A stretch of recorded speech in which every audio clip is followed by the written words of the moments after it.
Hey, hey, hey, good day, good day, good day. Let us try this again. I pray that my audio is now connected and that you can hear me for today's Ask Lady Jules. We're coming back for the third time to do this. So, this must be a message that is very, very, very important that we need to deliver today. So, what I want to talk about today for our topic is AI biblical?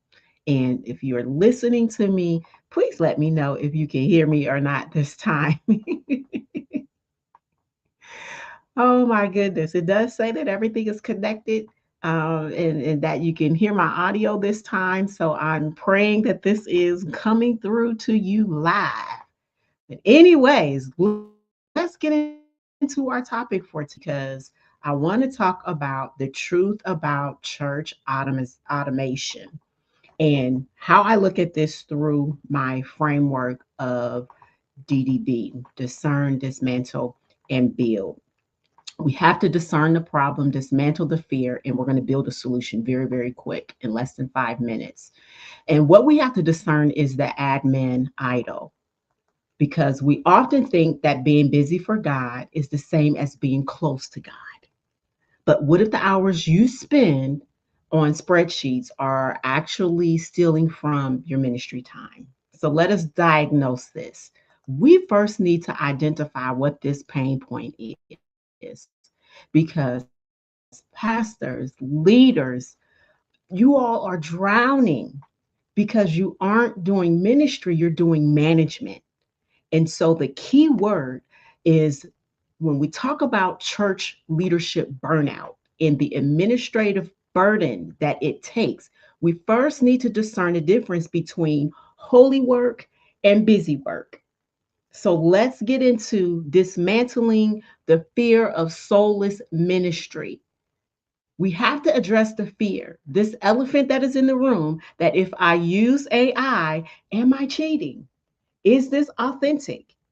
Let's deconstruct this with the truth because the myth that suffering through administrative chaos is holy, that's not honoring God. The distinction is you use this question that I've had to ask myself. Listen, AI cannot do.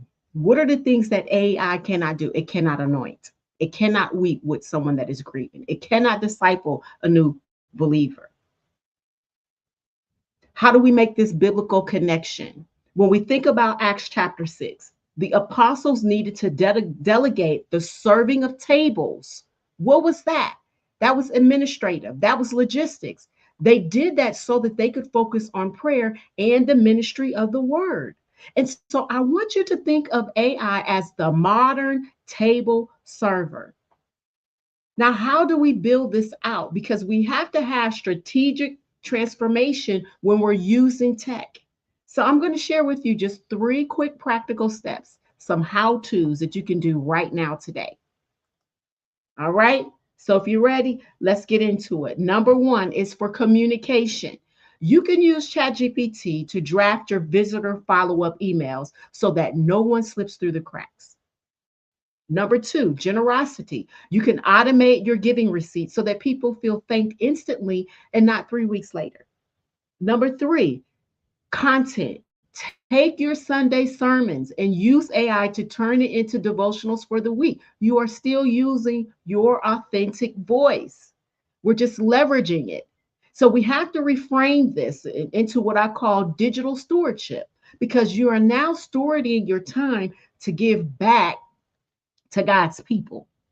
So, in my conclusion, I want you to see this vision.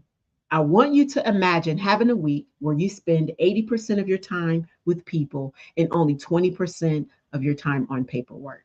And that is what AI offers. So, if you're ready to dismantle the admin overwhelm and build a tech savvy ministry or business, this is what I help churches and ministers and entrepreneurs to do. I help you to implement this. So you can check the link that's going to be in the description for my guide that's going to be dropping on practical tech strategies so that you and I can maximize the time that God has given us. All right, so that's our Ask Lady Jules question for today. Pray that it was a blessing to you. Meet me back here for tomorrow because we're going to have a brand new question that we're going to be answering. Blessings.